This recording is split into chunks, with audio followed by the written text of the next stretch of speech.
Hello and welcome back to the lab. Today on the bench we have a public service announcement and a repair. The individual who bought this was actually my father.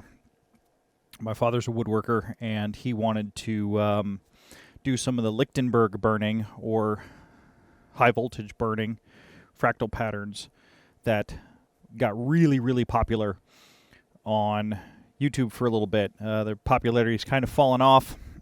But a lot of people made these. There's a lot of service announcements out on these. Is it a safe practice? No. But is any lab a safe practice or workshop a safe environment? No. So we just have to be risk aware. Obviously, doing this Lichtenberg burning, you are operating with extremely elevated voltages, and caution needs to be taken whenever building something like that, doing an activity that involves high voltage, or working in a workspace in general. There are hazards that go along with that. We make it as safe as we can, but we cannot make it to no risk. There's always risk. Some of the test equipment that I have here in the lab is inherently unsafe by its design, or not. It's a bad way to phrase it. It's not inherently unsafe. It is hazardous given its function. Some of the things that I have here in the bench, they go up to 1500 volts AC, 1000 volts DC, 1500 volts DC, and there's just inherent hazards working with voltages that high that need to be understood. We make it as safe as we can, but saying it's, quote, safe, not really. It does take some knowledge and experience and comfort with extreme high voltages. The Lichtenberg burning uses anywhere from 2 kV to as high as you want to go, really, because you're sending an electric current through a piece of wood and burning a fractal pattern into it. A lot of the things that people are using to put these things together are microwave oven transformers, neon sign transformers, things like that. And it can be done as safe as possible. It can't be safe, but it can be done as safe as possible. That is not this. There's problems here that we need to address. This was a unit that my father picked up. Don't 100% know where he had it, but I did poke around online about a month and a half ago, and this unit was still available for sale. I looked right before I hit record on the camera, and I did not find it for sale, at least on some major websites. So that's really good because there was an updated unit which actually corrects some of the stuff we're going to go into in this video. So those of you who have guessed, given the intro of this video, can probably guess some of the problems with this thing. So one of the problems is, how do you turn it on and off? This is a neon sign transformer. You plug this in. There is a power switch here, but you plug this in, you turn this on. These are live the whole time. So a foot switch is always a great idea. There's a foot switch that is in that my dad had intended to use, which was great because he would set it up and have a foot switch. But when he got it, he's like, well, I keep holding on to these things and I keep getting tingles off of them. What's going on? Well, fortunately, he called me. Now, my father's no stranger to electricity. As a matter of fact, my father's a vet, and he's a veteran of the armed services, and he fixed airplanes, including some communications, and he worked around some radar stuff. So he's used to high voltages. So first thing we did was, I was like, well, send me some pictures. And I told him, okay, send it my way here real quick. The easiest way to show what this is, we have two leads, positive and negative, obviously, because I believe this unit's DC. Some of them are AC, like the one I built for him out of a microwave oven transformer was DC. Was AC, because it was straight out of the transformer, but this is a 10K DC version. But if we take a look, we'll zoom in here real quick. Here's our termination, where we go from the wire that comes out of the transformer into this cable right here and out to this clamp right here. There's a lot wrong here. When dealing with 10 kilovolt, and this is actually 10 kilovolt at 30 milliamp. Actually, this is Actually, this is AC, so it's 10 kilovolt AC, 30 milliamps at 25 kilohertz.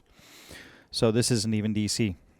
10 kilovolt really starts getting jumpy, and it actually is very hard to contain. Most of the wire you're going to find in the average shop is not going to go up that high. Actually, most of the wire that I have here doesn't even go near that high. I had to special order some cable for this project, and that's really what the problem is. I got this stuff right here, which is some laser printer laser wire. This is good to 50 kilovolt. A little thin for this project and a little stiff, so I wanted something a little bit better. But I needed something that was rated at 10 kV. I was able to find some wire reasonably inexpensive that was rated at 10 kV. Pomona meter lead wire actually is rated for 10 kV if you get the right part number. And it's tested at 30 kV for 5 minutes for breakdown. We're only going to put 10 on it, so that's going to be okay. So the lead that's coming out of the transformer, this lead, this is fine. This is rated for 10 kV. After we go through this junction, this is now rated for 600 volts. So this insulation that's on the cable that goes out to the clamp is, at these voltages, at this rating, it's a suggestion of insulation.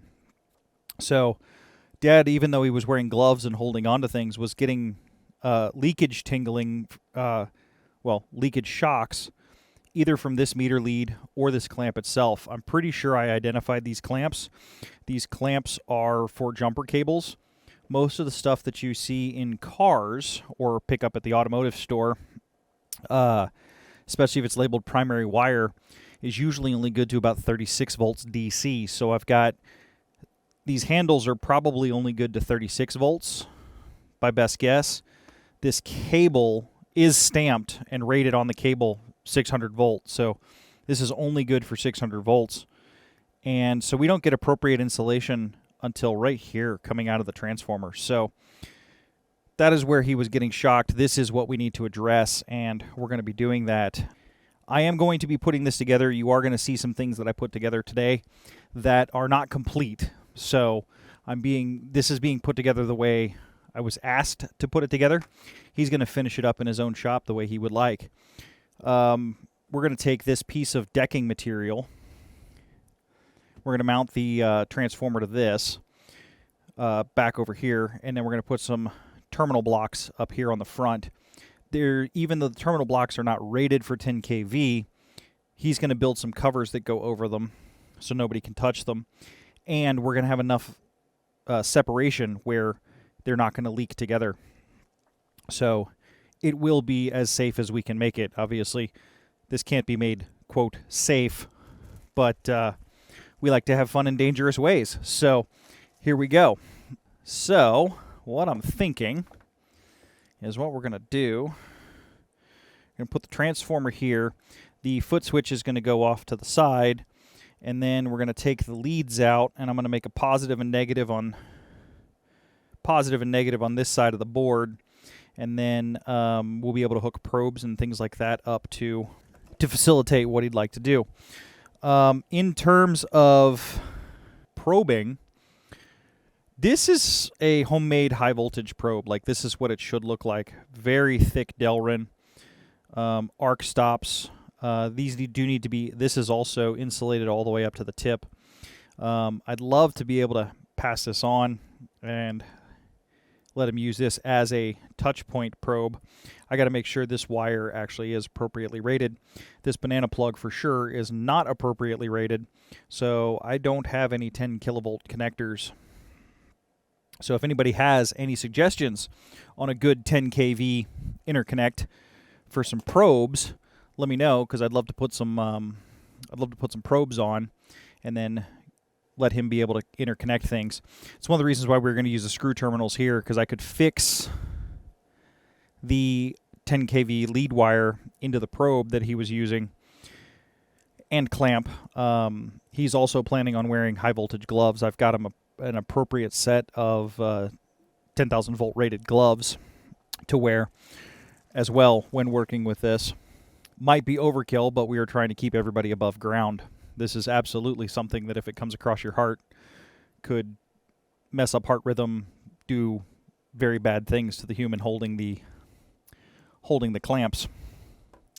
Let's see what I got for screw terminals, and we'll get on there, because I can pick up insulation by distance and material. If I got them close together, I'd need some insulating material between the two. With them being spread out and this being plastic, I actually hooked a megometer up to this, put 15 kilovolts across this deck board, and it actually had a really good voltage withstanding. I wasn't getting any reading on the meter, even when the probes were about an inch from each other. So this is a very good insulating material for this deck board. But we know that because we tested it. Obviously, this isn't rated. Nobody goes to Home Depot and goes, "You got 10,000 volt deck board?" It's just not the way this stuff's rated. But we did test it, and this particular deck board is adequate. But I don't even know what brand this is, so I can't say picking up any deck board is going to work. All I know is because we tested it with gear that we trust, this particular piece of deck board is okay. All right, here's our connection exposed. We've got a bit of solder. Here's the insulation on the, you actually can just see the insulation thickness difference. This is the high voltage cable that we're looking at. We have the connection, and then we have this other lead cable. So I'll heat up a soldering iron. We'll get that broken loose. Having a bit of solder on there is going to be pretty good when I go to put the ring terminal on there. I'm going to be using the ring terminals well outside their voltage rating range, but what that means is I have to treat them as uninsulated connections. So not expecting to get any insulation, I need to get my insulation by separation, and then we're going to put a cover over top of it, and we're going to do everything with distance as opposed to silicone or rubber insulation, because that's not going to get close to a human. Where it is going to get close to a human, it's properly rated cable. And here's our sketchy Bakelite terminations. So we have 2 terminal blocks. I've only got one side populated, so the inner side, so it keeps the voltage towards the inside, not towards the outside, where people will ultimately, could potentially get close to. The 2 bolts that you see there are just more fixing it, making it firmer to the plastic plank. Nothing punches through on the bottom, which is great. So our plastic's good. We now have good terminations up to these blocks. I've got to get some meter lead and put some rings on it. So we have one of each. There is, so at 1.76 inches of clearance, rough math gives us 134 kilovolts of isolation between the two. We'd probably get a little more leakage on the board, but that's perfectly acceptable. They're not going to flash over there. Obviously, we want to put some covers on it to keep people's hands and things from getting into the high voltage connections. But we have plenty of clearance here. The meter lead's going to come out to the table. These wires could actually almost touch. These are 15 kilovolt cables, so those wires could actually almost touch and not be a problem. Given that they're fixed to the transformer, I had no bearing or no doubt that they were properly rated. Given that we have underrated ring terminals, because I don't have kilovolt ring terminals and I don't have kilovolt terminal blocks, these blocks have to assume these are live. So I'm going to treat these blocks as uninsulated. That'll get us our safety margins that we need. And the person who's going to use this knows that as well, so they will not be doing anything without the unit being powered down and off. Let's take a look at the probes, if you could call them that. Clamps? Jumper cables? Jumper cables. We'll go with jumper cables. So the way these things were terminated, zoom you guys in here, is they're just stripped off. The solder's, somebody got this really hot. This insulation is just baked. We had 2 layers of heat shrink tube. Heat shrink tube, I believe, is 1,000 volts each, so we'll be generous and call that 2,000 volts. And then they wrapped electrical tape around the connection. Now, electrical tape, its rated voltage is 600 volts, so it was the wrong tape for it. And to get a little bit of an air gap, which is probably where most of the insulation was coming from, given that air is 3 kV per millimeter, we had a piece of tube. Actually, let's do some measurements on that real quick. Let's find out what the ID of this thing is. And we'll do this in millimeters. And we'll make some assumptions and see if the math even worked. I don't know if it will. Kick the calipers over into millimeters. So we'll be generous and take an ID of 7.39. So we'll call it 7.2. And then we'll take an OD of this cable. We don't make clearance by rough math. We'll call it 5.5. So 7.2 minus 5.5. 7.2 minus 5.5 is 1.7 millimeters. So with an air dielectric of 3 kilovolts per millimeter, an outer diameter of this cable, this 600 volt insulation ultimately doesn't even matter for this conversation, with a 1.7 millimeter gap. Actually, I need to divide by 2. Yeah, because that's total. Ooh, this is even worse. With a 0.8 millimeters. So if the wire was dead center in this tube, so we had dead center of this cable to dead center of this Lexan. If the wire was dead center, we had 0.83 millimeter air gap on the outside of the tube. Well, at 3,000 volts per millimeter, that means we only had a dielectric withstanding, including the heat shrink, which I'm being very generous in saying it added 1,000 volts per heat shrink, and it was double shrunk. We had a 4,550 volt withstanding voltage for that termination. Less than half of what the transformer was putting out. Woefully inadequate for the voltages that were going out. It's a good thing Dad called me, and we got this taken care of, because this was ready to hurt. This was waiting to hurt somebody. Also, check my math in the comments. If you guys think I messed up on the math, let me know, because I'm curious to see what you guys say. The other thing is, too, if you're building something like this and you're following along, absolutely know this cannot be made intrinsically safe. This will always be some form of hazard, depending on what's going on. So you are absolutely building this at your own risk. Please take care. 10 kV is nothing to sneeze at, and especially with these outputting 30 milliamps, that's enough. Although, I don't know, it hit me while I was working on it. That's a switching transformer. That's not a, it's not a bigger mains voltage transformer. That's a switcher, but it is not DC. It's AC, so 25 kilohertz. But absolutely take care. I don't know if my frustration came through in this video a little bit. My frustration was not that it was built. My frustration is not that Lichtenbergs shouldn't be done. This was sold. My dad bought this unit, and this was sold and delivered to somebody, and was not remotely engineered correct. It's one thing if this is a homebrew and somebody builds this themselves and things like that. Obviously, take care. It's EHT. But this was a product. So for anybody who's thinking about putting these up for sale, please get the ratings right. These are they make some cool patterns. These are incredibly dangerous. With that, as always, if you like what you see, do all the YouTube things, like, share, and subscribe. Hit me up in the comments section in between videos. If you'd like to check out videos before they get released on YouTube's and ad-free, check us out over at the Patreon page. Patrons help keep the lights on here in the lab and projects coming up to YouTube, and help keep these videos coming for everybody. Their help, as always, is greatly appreciated. With that, I'll see everybody in the comment section and in the next video. Bye for now.